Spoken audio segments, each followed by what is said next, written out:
Dalam kisah 10 gadis, Yesus menyebut ada 5 gadis yang bodoh sebagai gambaran bahwa ada 5 tipe orang yang akan tertinggal di akhir zaman.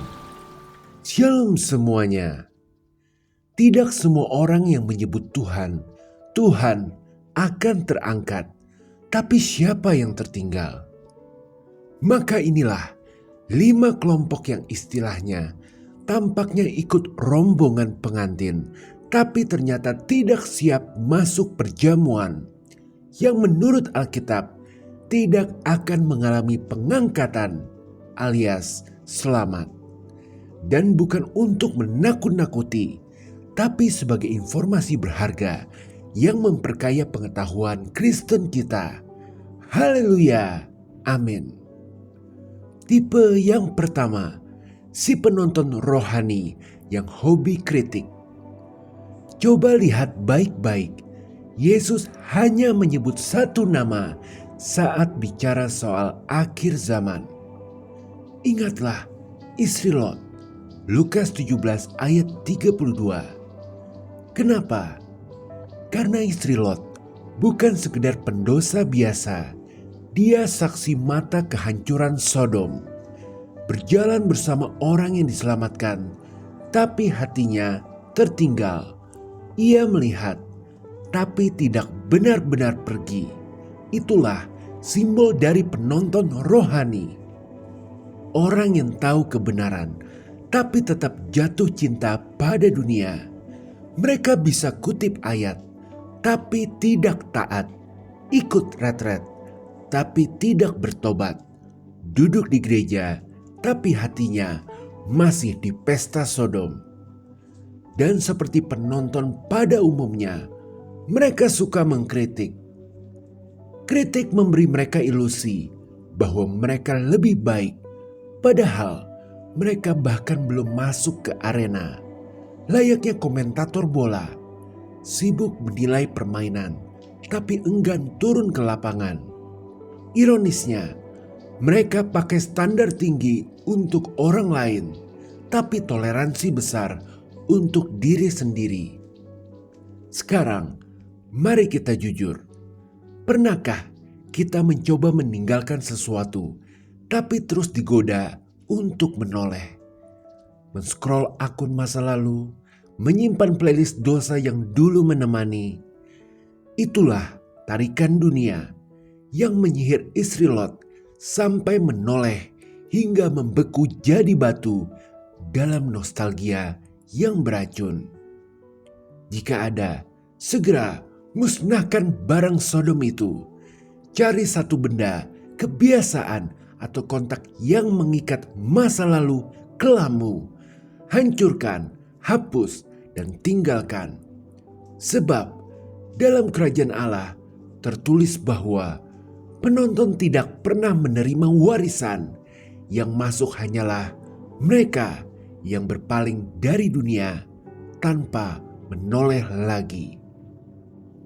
Tipe yang kedua, si pemilik talenta yang mengubur amanah. Bayangin, ada satu orang menerima satu talenta. Dia tidak mencurinya, tidak memboroskan, tidak menyalahgunakan. Dia hanya menguburnya. Tapi Yesus menyebut dia di Matius 25 ayat 26. Hai kamu, hamba yang jahat dan malas. Kenapa? Kata jahat di situ bukan karena ia berdosa besar, tapi karena ia tidak melakukan apa-apa. Ini disebut kegagalan menggunakan potensi dari Tuhan. Bayangkan, Tuhan marah bukan karena dosa yang kita lakukan, tapi karena potensi atau bakat yang kita biarkan diam. Seperti seseorang yang punya api unggun dalam dirinya, tapi memilih duduk kedinginan karena takut percikan itu akan membakar. Padahal sebenarnya bisa menghangatkan.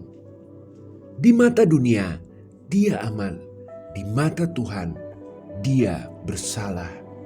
Bayangkan pada hari penghakiman, Tuhan tidak akan menuduh kita atas dosa seperti pencurian atau perzinahan, karena darah Yesus menyucikan.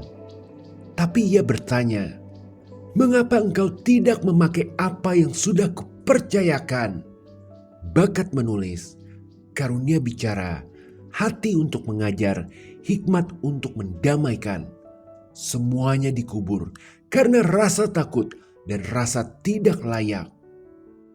Jadi, teruslah kita menggali talenta dalam hidup ini, karena kita pasti akan menemukan apa yang Tuhan sudah taruh dalam diri kita. Misalnya, bernyanyi, mendengarkan orang, menciptakan ide, desain, dan lain sebagainya. Hubungi satu orang dan tawarkan bantuan dengan talenta itu meskipun terasa tidak siap. Sebab Tuhan tidak akan tanya, "Berapa besar hasilmu?" Dia hanya tanya, "Apakah kamu setia memakai apa yang sudah aku beri?" Yang berani menggali meski cuma satu talenta.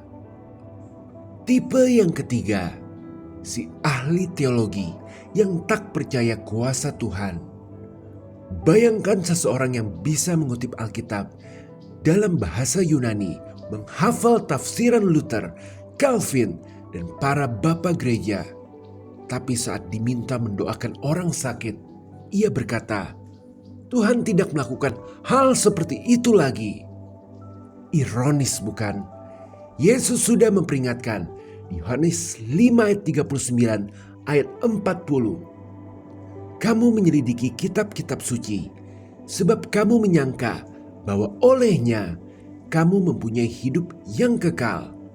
Tetapi walaupun kitab-kitab suci itu memberi kesaksian tentang aku, namun kamu tidak mau datang kepadaku untuk memperoleh hidup itu." Mereka tahu tentang Tuhan, tapi tidak mengenal Dia, menghormati huruf, tapi kehilangan roh. Ahli Taurat tahu Mesias lahir di Bethlehem, tapi yang datang menyembah adalah orang Majus dari timur. Bukan karena mereka bodoh, tapi karena mereka percaya. Jadi iman yang sejati itu bukan hanya soal logika, tapi soal hati yang mau percaya. Maka percayalah, mujizat masih ada. Doa masih bekerja, Roh Kudus masih berbicara. Nubuatkan pengharapan bagi yang putus asa. Berdoalah bahkan saat logika kita protes. Lalu renungkanlah juga, apakah pengetahuanku selama ini membuatku makin mengasihi Yesus? Jika tidak, mungkin itu sudah jadi berhala. Ya, bahkan pengetahuan bisa menggeser tahta Tuhan. Sebab Tuhan tidak mengutamakan kepandaian dunia. Dia mencari hati yang seperti anak kecil, percaya tanpa syarat, melangkah tanpa ragu, meski tak sepenuhnya memahami jalannya. Haleluya, amin. Tipe yang keempat, si pekerja keras yang lupa jadi kekasih. Bayangkan ini, seseorang yang aktif melayani setiap minggu, tak pernah absen di gereja, sibuk ikut retret, mengajar, berkhotbah, bahkan mengusir setan. Tetapi ketika Yesus datang, ia menatap orang itu dan berkata, "Aku tidak pernah mengenal engkau. Enyahlah dari hadapanku, kamu semua pembuat kejahatan." Matius 7 ayat 23. Kita terdiam, kita bergidik. Kok gitu? Apa yang salah? Bukankah ia telah melayani Tuhan? Tapi sebenarnya ia menggunakan Tuhan, bukan mengasihinya. Ternyata ada perbedaan tajam antara melayani Tuhan versus menggunakan Tuhan. Melayani Tuhan adalah tentang hubungan. Menggunakan Tuhan adalah tentang reputasi. Melayani Tuhan lahir dari kasih. Menggunakan Tuhan lahir dari ambisi. Pelayanan tanpa cinta adalah seperti suami yang hanya transfer uang tanpa pernah bicara dengan istrinya. Hubungannya dingin, tidak ada keintiman, tidak dikenal. Bayangkan membawa seluruh daftar prestasi rohanimu ke hadapan Yesus, sertifikat pelayanan, testimoni penginjilan, bahkan piagam keberhasilan hidup. Lalu Yesus berkata, "Semua itu baik, tapi aku tak pernah jadi pusat hidupmu. Kau sibuk bekerja untukku, tapi tidak pernah duduk bersamaku." Semuanya dibakar oleh api kekudusannya dan hanya menyisakan debu. Sungguh tidak enak. Jadi untuk mencegah hal itu sampai terjadi, sediakanlah waktu duduk diam bersama Tuhan setiap hari, tanpa buku renungan, tanpa rencana apapun, hanya untuk mengenal Dia. Sebab pada akhirnya Yesus tidak akan bertanya, "Seberapa sibuk kamu untukku?" Tapi Ia akan bertanya, "Apakah kamu mengenalku dan apakah aku mengenal kamu?" Haleluya. Amin. Tipe yang kelima, si pengantin yang lupa beli minyak. 10 gadis menanti sang mempelai. Semua tampak rohani, semua pegang pelita, tapi hanya 5 yang membawa minyak.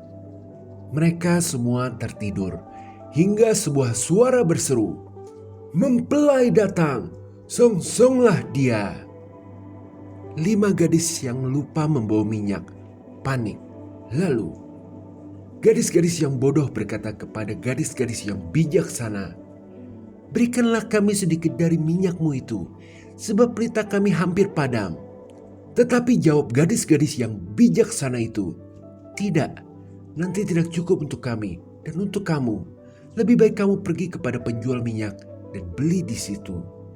Minyak sejatinya simbol intimasi dengan Roh Kudus. Kenapa tidak bisa berbagi minyak? Karena pengurapan itu tidak bisa diwariskan. Iman itu bukan warisan dari orang tua, bukan juga hasil kedekatan pasangan kita dengan Tuhan. Anda harus punya api sendiri. Bayangin malam pernikahan, pintu sudah tertutup, tapi lampu kita padam. Dan dari balik pintu terdengar suara Tuhan, "Aku tidak mengenal kamu." Itu bukan tentang lupa beli minyak. Itu tentang mengabaikan waktu untuk membangun hubungan. Dan lahirlah penyesalan yang besar itu. Agar terhindar, maka tanyakan dengan jujur, "Kapan terakhir kali aku bersedih karena rindu hadirat Tuhan?" Kalau sudah lupa, mungkin minyakmu menipis. Jadi, bangun 30 menit lebih awal untuk diam di hadapannya. Biarkan firman Tuhan semakin mengobarkan api Roh Kudus. Karena saat mempelai datang, bukan yang paling sibuk, bukan yang paling hafal ayat, tapi yang siap dengan minyak hingga terpancar api Roh Kudus yang bisa masuk ke dalam pesta. Maka sebagai pengingat, semua yang kita bahas ini sekali lagi bukan untuk menjatuhkan, tapi supaya kita sadar pengangkatan atau keselamatan bukan soal siapa yang paling sibuk atau paling tahu, tapi siapa yang benar-benar mengasihi dan mengenal sang mempelai. Yesus bukan mencari ahli, bukan mencari orang sibuk. Dia mencari pengantin yang siap dengan pelita menyala, hasil dari hati yang mengasihi Dia. Karena ketika sangkakala berbunyi, yang akan terangkat bukan yang paling banyak berkarya. Seriusan, banyak jatuh tidak apa-apa, tetapi yang paling setia untuk mau bangkit dan percaya akan kasih-Nya yang selalu menerima. Haleluya. Amin. Jika berkenan berikan like, share, subscribe, serta komen. Tuhan Yesus memberkati.